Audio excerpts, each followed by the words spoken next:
Trunks, Peter aqui, Bruce na área, e a gente hoje vai ver as maiores ondas capturadas em câmera. E vou falar pra vocês, hein, eu tenho história pra contar com onda, tô falando sério, vocês acham que não? Peter, você tá ficando o Naldo. É porque sempre tem uma história pra contar. Mas minhas histórias não são tão assim, fictícias, né? Nessa aqui agora, sabe aquele tsunami da Indonésia? Então, eu mergulhei... Não tinha nada a ver. Aí sim seria Naldo. Bruce, você já enfrentou uma onda casca grossa, Bruce? Fala a verdade. Cara, já tomei uns caldo brabo, mas uma onda casca grossa, eu tomei por umas ondas meio mequetrefe, infelizmente, cara, não? Eu, quando mergulhava lá em Maricá, quando a gente pegava onda até de peito, porque lá não dá pra pegar de prancha. Mas já peguei onda de prancha já. A gente pegava onda de peito mesmo, jacaré, que a gente fala. Cara, uma vez parou um helicóptero, assim, pedindo pra eu e Christian sair da água, de verdade. Mas também tive história ruim, né? Tinha uma vez que eu comi um churrasco. Você lembra de uma vez? Quem me acompanha das antigas vai lembrar que eu disse que eu tava na casa do meu chefe, lá em Maricá, e ele virou pra mim, isso só quem realmente me acompanha, dos outros canais, dos meus seminários de negócio, que eu já contei essa história. Que uma vez eu ouvi meu chefe falando assim, um dia vocês vão ser chefes também, e vão ter uma casa como essa. Quem me acompanha sabe que eu falei isso. E nesse mesmo dia, aconteceu uma outra coisa. Você já ouviu falando isso, Bruce? Pior que já. Então, nesse mesmo dia, aconteceu o seguinte, tava rolando um churrasco na casa desse chefe, né? A gente saiu depois, a casa dele era em frente à praia. Aí foi mergulhar. Só que me deu, cara, um mal-estar muito grande. E eu comecei a passar muito mal. E eu não queria mostrar pra ninguém que eu tava passando mal. Eu tava lá dentro, o dia tava muito nublado, final de tarde, né? Tava meio ameaçando chover, tava ventando. E eu resolvi entrar, eu e Christian. Só que, meu irmão, Christian, porra, é tipo, né, camarão mesmo. Vai lá, entra e sai. E eu comecei a passar mal, eu não tava conseguindo nadar, cara. Cada braçada que eu dava pra tentar sair, eu dava 3 pra trás. Nisso eu vi a Andressa lá no fundo, cara. E a Andressa percebeu que eu tava passando mal. Ela começou a ficar bem nervosa, né? Alguém ajuda ele. Eu não queria que ninguém percebesse, cara, que pra mim era muito mico, né? Aí acabou que, Christian, Pedro, você tá bem, sabe? Cara, eu tava tentando afundar, tentando dar impulso no chão, só que tava me faltando ar. Aí, cara, o Christian, pô, segura no meu pé aí. Eu segurei no pé dele e foi me levando até o final. Ou seja, ele nadou por mim e por ele. Então, assim, passei por sufoco também, mas já peguei muita onda grande, cara. Não, tsunami não. O que a gente vai ver aqui agora são ondas gigantescas. Inclusive, tem um ponto Nazaré que é gigante, né? Lá em Portugal. Agora, se fosse hoje em dia, você e o Christian, vocês não iam saber pra onde nadar, né? Se vocês fossem... Não, ele tá pegando onda, cara. O Christian tá bem cego, de verdade. Mas, tipo, praticamente não enxerga um palmo na frente dele. Ele pega onda, cara. Deixa eu ver. Ele me manda... Olha aqui. Aqui, ó. Isso aqui é de agora, cara. Pensa bem. Tudo bem que ele não tá fazendo nada demais aqui, mas... pra um cara que é cego, cara... Com certeza, cara. Não é? Eu acho legal, cara. Christian pega onda até hoje. Eu vivi muito nesse meio de surfista, galera. Tipo, pegou até mal lá ele, mas de verdade, meus irmãos foram surfistas. Meu irmão mais velho, meus 2 irmãos mais velhos foram surfistas, né? O Pitoco e o Malibu. O Sérgio Malibu, professor de jiu-jitsu, foi surfista. O Pitoco também foi surfista. O meu irmão que foi casado com a Adriana Esteves, né? A atriz, ele foi surfista. Então, todos os amigos dele, cara, tipo, dessa galera, tudo surfista, super conhecido. Vamos ver aqui, vai. Vamos parar de onda aqui, vamos ver. Para algumas pessoas, ondas gigantes significam muita aventura. Essa aqui não é gigante. Mas se você for como eu, uma onda dessas... é pra se borrar de medo. Não, eu não... Existem não. lugares em todo o mundo conhecidos por suas ondas Essa, gigantescas. Sim. E apenas as pessoas mais habilidosas, corajosas e malucas... Lembrando que uma onda, ela não é medida pela frente, ela é medida por trás. Então, pela frente, ela parece muito maior do que por trás, ok? Por exemplo, uma onda de 2 metros, pô, na frente vai ter 3, eu acho. Tem a coragem de tentar enfrentar elas. É claro que os mais inteligentes também não se esquecem de filmar tudo. De surfistas e marinheiros a tempestades e tsunamis. Vamos dar uma olhada em algumas das maiores ondas já registradas em câmera. Pesadelos de Nazaré. Ó, não falei? É onde tem as maiores ondas do mundo, lá em Portugal. Vamos começar a nossa caça à emoção em Nazaré, uma praia de Portugal. Os aventureiros de todo o mundo conhecem o nome desse local devido ao... Percebe só o seguinte, tá? Vocês não estão vendo a onda de frente, vocês estão vendo ela de cima. Então, essa parte aqui ainda é a parte superfície do mar, entende? Só que a visão que a gente tá tendo parece que é a onda inteira. O tamanho das ondas que se avistam ao longo de sua costa. Como esse monstro de 18 metros capturado em vídeo em 2014. Olha o tamanho dessa onda. Mas, na verdade, muito mais coisas estão acontecendo embaixo d'água. Olha, 18 metros, cara, é realmente colossal. Se essa onda atinge a costa, ela vai varrer tudo, é uma tsunami mesmo. Quase uma tsunami cinematográfica. Se o cara tomar uma vala aqui, se ele realmente cai da prancha aqui, é complicado o cara escapar. Tipo, lógico, a maioria escapa, mas é complicado. A maioria escapa, mas... Por exemplo, eu não sei agora se o fundo de Nazaré é de coral. Geralmente, para dar essas ondas mais altas, o fundo desses mares, assim, dessa costa, é mais de coral, mais de pedra. Por exemplo, no Havaí, você vai em Waimea, por exemplo, o fundo é de pedra. Então, o cara que toma uma vaca ali é tipo, é muito raso. Então, o cara se estraçalha todo, cara. É complicado pra caramba. Mas você vê, Peter, que essas filmagens aí são recentes. Essas ondas são de 2014, cara. Deve ter, tipo, umas ondas muito maiores. Por exemplo, no dilúvio devia ser maior. Foi quando sua mãe mergulhou no mar. Olha. Olha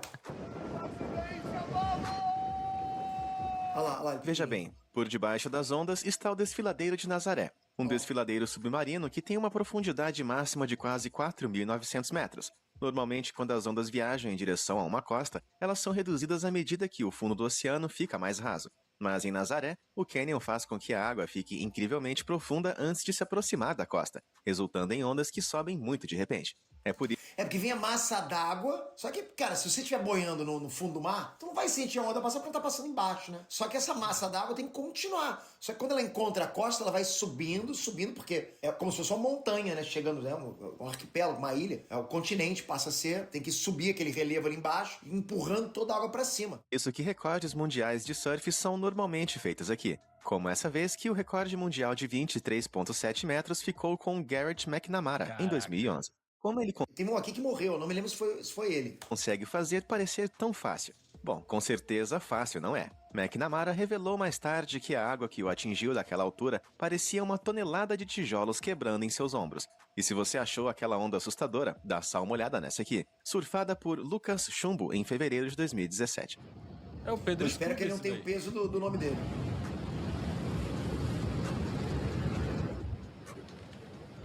Cara, ó, só rapidinho. Mas se o cara se perde aqui nessa espuma, é muito difícil ele tentar respirar. Por quê? Porque a água não tá densa, a água não tá, sabe, não tá líquida, ela tá realmente espumando. Então o cara não consegue subir, não tem força. Ele tem que segurar o ar muito. Ó, geralmente, quando os profissionais, antes de cair, eles já sabem que eles puxam o ar na hora. Quem é amador, cara, vai cair e, irmão, não tem nem tempo pra pensar em puxar o ar. Eu sempre puxava ar. Vinha a onda, cara, eu me atirava na onda, eu sabia que eu ia cair, mergulhar naquela vala, puxava e deixava, cara. Eu dançava break ali embaixo, né? Mas era fundo de areia. Caraca. Cara, parece que o cara tá descendo uma montanha de esqui, né? Deve ser uma adrenalina surreal, né, cara? Entre outubro e março, ventos fortes soprando do Oceano Atlântico Norte geram ondas como essa, algumas das quais podem ter mais de 30 metros de altura. Então, quando digo que o atual recorde mundial para a maior onda já surfada é essa besta de 24 metros de altura, espero que você reconheça a grandeza disso. Esse maluco é Rodrigo Cocha, que quebrou o recorde mundial anterior em 2018 ao surfar nessa onda gigantesca.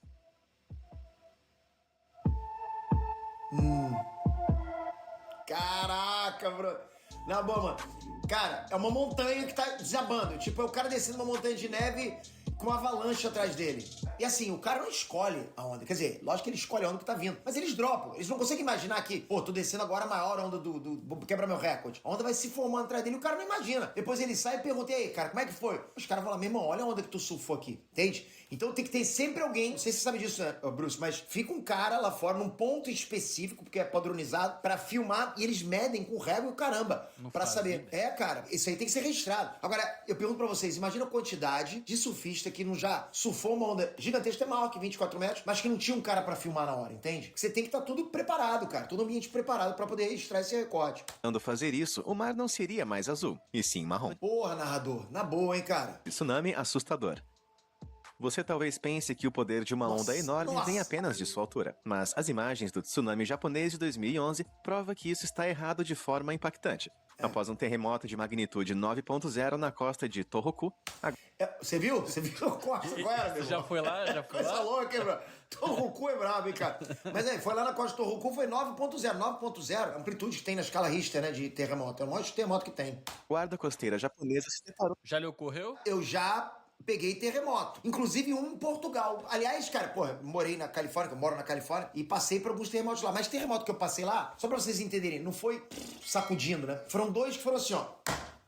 Alguém pulando. Como se fosse alguém pulando no andar de cima da minha casa. Eu lembro até que um deles eu tava acordando o Lucas, aí tinha um tum no chão. Eu falei, caramba, quem foi que pulou aí? Depois fui ver, né? Ninguém tinha pulado. A gente foi ver lá no site terremoto, e sim, teve um terremoto ali. Só que, quando eu fui ver, galera, tem terremoto a cada minuto. A cada minuto o site registra um terremoto. Como? Você não sente? É porque são terremotos muito pequenos na escala Richter. A terra embaixo, lembra que a gente tá, irmão, a gente tá numa placa tectônica que tá flutuando em cima de magma. A terra da gente aqui embaixo, meu irmão, você, beleza, tá pisando num chão sólido, mas esse chão sólido está flutuando, ok? Quanto mais próximo da ponta da placa tectônica, mais próximo ela está mais ela está raspando em outra placa tectônica. Então, os terremotos acontecem, inclusive terremotos dentro do mar, né? E aí sim gera tsunami.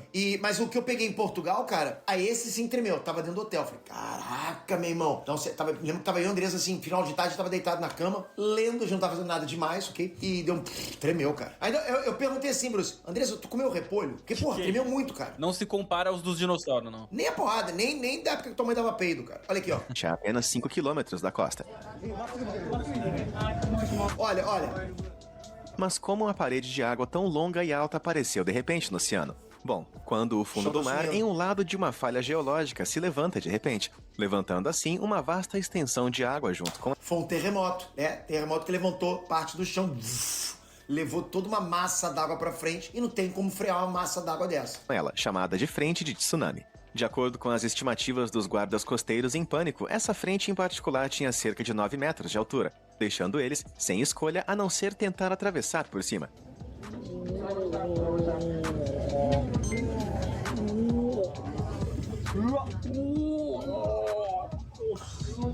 Passou. Mas aí fica tudo pior. Uma segunda onda foi relatada a menos de 2,4 quilômetros de sua localização. Conforme o terremoto continuou a sacudir o fundo do mar, ele enviou outra frente de tsunami. Mas essa, pelo visto, era ainda maior que a anterior. Ai, cara, olha lá. Com tanta força por trás delas, essas ondas massivas viajaram cerca de 9,5 quilômetros para o interior. Como você pode ver nessa filmagem, eles destruíram quase tudo por onde passaram. Vilarejos e cidades inteiras foram varridas.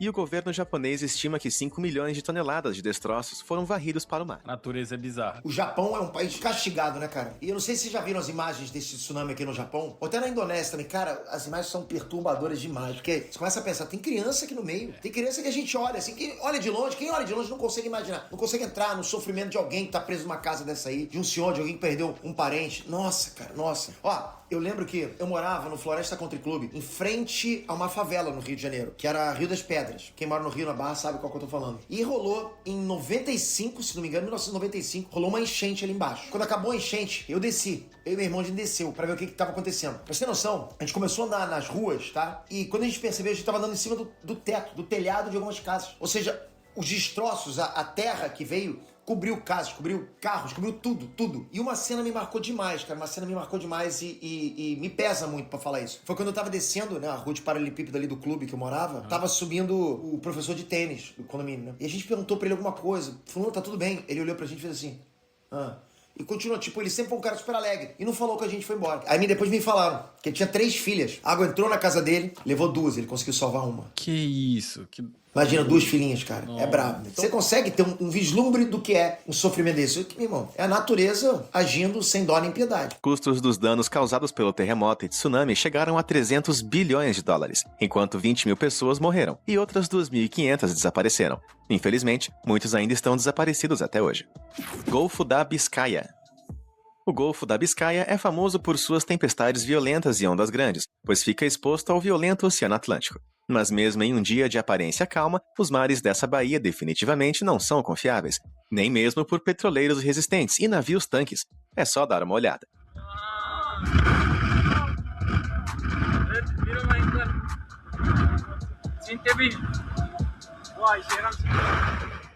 Este navio-tanque chamado Coral Rosa estava navegando para Rotterdam quando encontrou uma enorme onda violenta que balançou todo o navio de um lado ao outro.